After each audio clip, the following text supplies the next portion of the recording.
Hello everyone. Today we study about the second chapter of class 10th SST. The name of second chapter is Sectors of the Indian Economy. अभी हम पिछली video में इसके 3 part primary sector, secondary sector और tertiary sector के बारे में पढ़ चुके हैं। आज हम इसके पॉइंट बाई पॉइंट स्टडी करेंगे। तो फर्स्ट पॉइंट है इसका कंपेयरिंग द 3 सेक्टर। आपस में हम उन 3 सेक्टर की कंपैरिजन कैसे कर सकते हैं। जो प्राइमरी सेक्टर, सेकेंडरी सेक्टर और टर्टियरी सेक्टर है उसके बारे में पढ़ेंगे।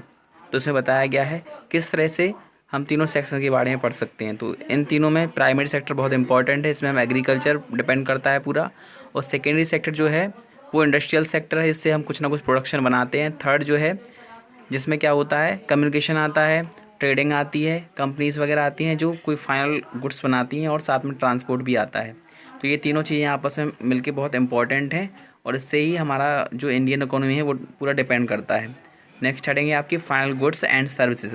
फाइनल गुड्स क्या होता है, जैसे कि हमारे पास कोई प्राइमरी सेक्टर से चीज़ हमें रॉ मटेरियल प्राप्त हुआ, उसके बाद हमने उसको सेकेंडरी सेक्टर में रखा, उसका कुछ प्रोडक्ट बनाया, जब वो उसका कोई जो फाइनल गुड्स बन के तैयार हो जाता है, फॉर एग्जांपल फ्लोर से लास्ट टाइम बिस्किट बन के तैयार हो जाते हैं, जब वो मार्केट में सेल होते हैं तो उसका जो प्रॉफिट मिलता है उससे हमारी एक इंडियन इकोनॉमी हमें पता चलता है कि आखिर जो प्रॉफिट हुआ है टोटल तीनों सेक्शन का मिला के वो प्रॉफिट आखिर हुआ क्या है, उसके हिसाब से ही हमारी इकोनॉमी पता चलती है। नेक्स्ट हेडिंग है आपकी जीडीपी, इसको ग्रॉस डोमेस्टिक प्रोडक्ट कहा गया है।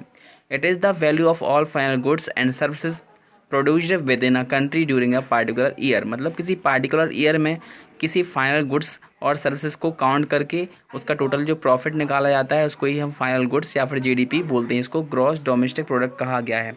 Fourth heading is historical change in sectors. किस तरह से हिस्टोरिकल चेंज हुआ है,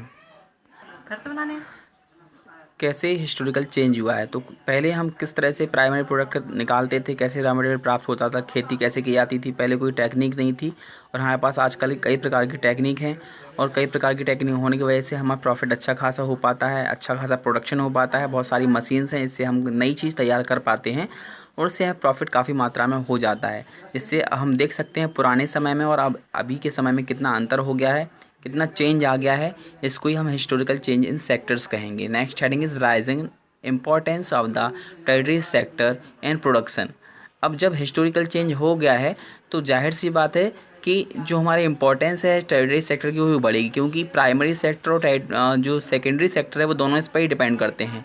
क्योंकि रॉ मटेरियल या कोई भी सामान हो वो हम बिना ट्रांसपोर्ट के, यातायात के हम कहीं नहीं ले जा सकते। इसका बहुत बड़ा योगदान होता है प्रोडक्शन में, इसलिए ये बहुत ज़्यादा इंपॉर्टेंट है हमारे लिए कि हम हर जगह से टर्टियरी सेक्टर की हेल्प लेते हैं। आपकी लास्ट हेडिंग है where are the most of the people employed.